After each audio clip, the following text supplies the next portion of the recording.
But if you are going to do social media, definitely just not stay to yourself. Like I said before, stay true to yourself and who you are and what you want to do. Honestly, social media, everything that you put on social media too gets looked at from a friend standpoint, from a job standpoint, college standpoint. So Definitely. everything that you put on there is definitely important. Poughkeepsie, New York is where I start live. The 845 and 845.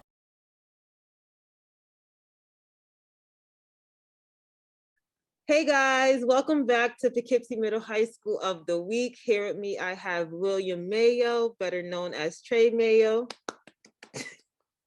Hello, everybody. Welcome, welcome, welcome. Of course, Trey. Here at Poughkeepsie Middle High School Alumni of the Week, we aspire to inspire our up and coming next generation, where we just leave them with a piece of advice, some encouraging words, tell them about your story. So are you ready to drop some jewels? Of course. Give out some free gems. Okay. So can you just tell me a little bit about who Trey is today and how life for him was after high school?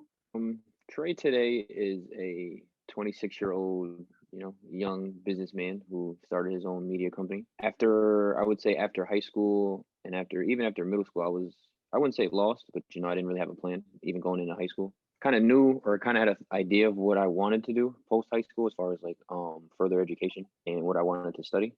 Unfortunately, I wasn't as serious and disciplined on myself as I should have been. Started working at IBM in Fishkill for about 5.5 years. Actually became like an overnight supervisor and eventually was running a staff of like maybe like 10 people, 9, 10 people overnight. So, that was pretty tough, just learning how to do new things and take control of people or give people direction and stuff. Coming out with a show, coming out with like life documentaries about me and about myself, other people. Just trying to stay busy, trying to stay on the right path, and just trying to stay focused. That's dope. Congratulations. I love to hear it. And I also heard you mention that you're creating a series about your life, right? Yes. Are any of your middle school experiences or high school experiences going to be a part of that? Yes. I would say more of high school, just because I would say in high school I was more out and about, with like not out and about, but just gaining new friends in high school. Middle school I would say I was more like sports orientated and very quiet and very shy. But yeah, my documentary is gonna be about my life, me growing up with family, certain trials and tribulations that I faced. But yeah, I actually want to shoot a scene actually in the high school, like me walking through the high school. So that'd be pretty cool if I can get that.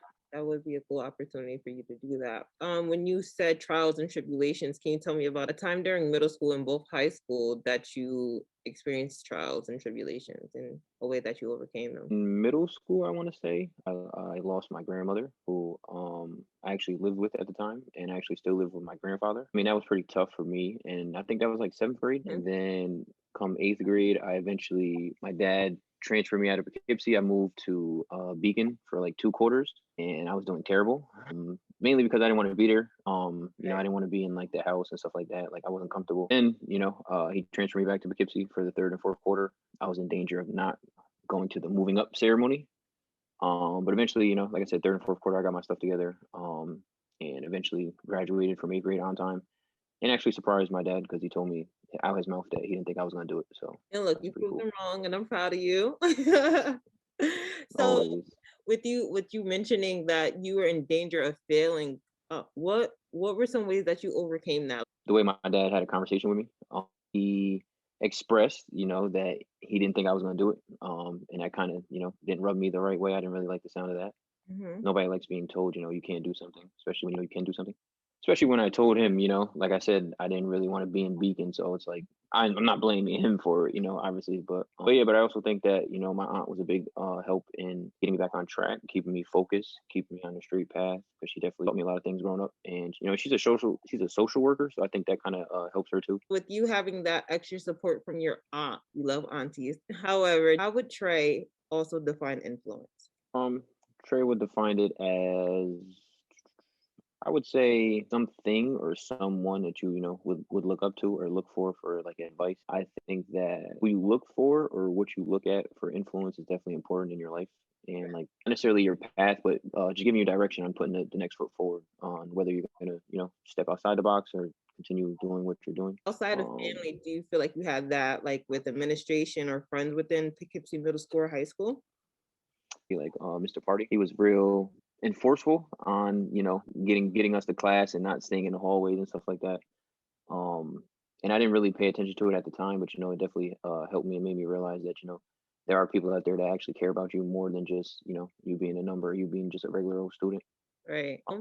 With you mentioning that you were lost back then, like from your in both middle school and high school with no guidance, what would your advice be to yourself? Tell myself to a continue with sports just because like that was like my first love. B, it would be, I'm not saying that I tried to be something that I wasn't. You want to, like I said, you want to hang out with your friends, you want to do this, do that, what everybody else is doing. Yep. I would definitely tell myself to stay the course as far as education, take it more seriously from a high school standpoint and from like a college standpoint. No matter where you go, whether you go as a community, whether you go away, any knowledge and any further education you can get is always a plus. And yeah, like I said, I would just tell them to just stay focused and stay strong and just keep fighting. Great advice. Speaking of advice, what would your advice be to the current class of 2025? Stay disciplined on yourself with your studies, with your school. From day one as a freshman to your last day as a senior is every day is important.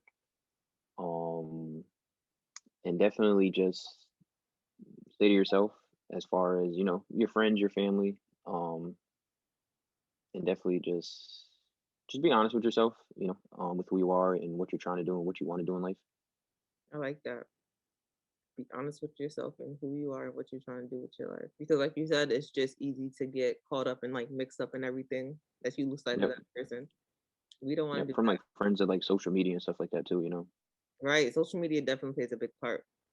Even with that, what would your advice be to them in regards to social media? Don't feed into it. That's number one. There's a lot of times in the past that I fed into social media and not like the hype about it, but just like certain conversations, that could get taken to the next level. But definitely don't put too much weight on it. Social media is definitely not real life because who you see on social media when people are all dressed up this and the third, you can see them in the street and like their personality is terrible or just like right. Definitely. I mean, social media is definitely great. It's definitely blooming and blossoming into something that everybody is doing from young to old. But if you are going to do social media, definitely just not stay to yourself. Like I said before, stay true to yourself and who you are and what you want to do. Honestly, social media, everything that you put on social media too gets looked at from a friend standpoint, from a job standpoint, college standpoint. Definitely. So everything that you put on there is definitely important. Definitely the jobs. They have no problem typing you in Google. Jakira Kellogg or William Mayo. Who is this? Look, what are they doing? Yeah, we said this 10 years ago. Yep. That affects you. It will catch up. The pictures. Oh. I'll be looking at stuff now, like certain memories on Facebook. I'm like, why would I say that? All right, but the good thing is we live and we learn. And then, like you said, you're here to drop some jewels and you dropped some. And you did great. Now, you just got to get sworn in. You ready? All right, I'm ready. No matter where I stand. No matter where I stand. My village is behind me. My village is behind me. I vow to never give up. I vow to never give up.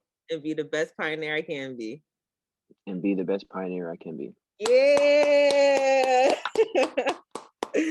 That's a wrap. That's a wrap. And cut. Trey, thank you so much for coming on today. Thank you so much for just wanting to be a part of the Alumni of the Week, for sharing your journeys and your experiences. But most importantly, thank you for your advice. It's well needed. I hope they love it as much as I loved it. And yes, do you have any last words? No. Like I said before, to the class of 2025, stay to yourself, stay to, who you are and what you want to be, and stay focused on your path.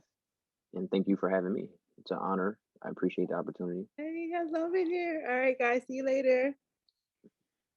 My current Poughkeepsie middle and high school students, if you're watching this, don't give up. If you're watching this, breathe and remember that you have support. I need to remind you that it's not easy. It takes a village. It takes one to raise one. But you have us to support you. All right? Push through. You're almost there.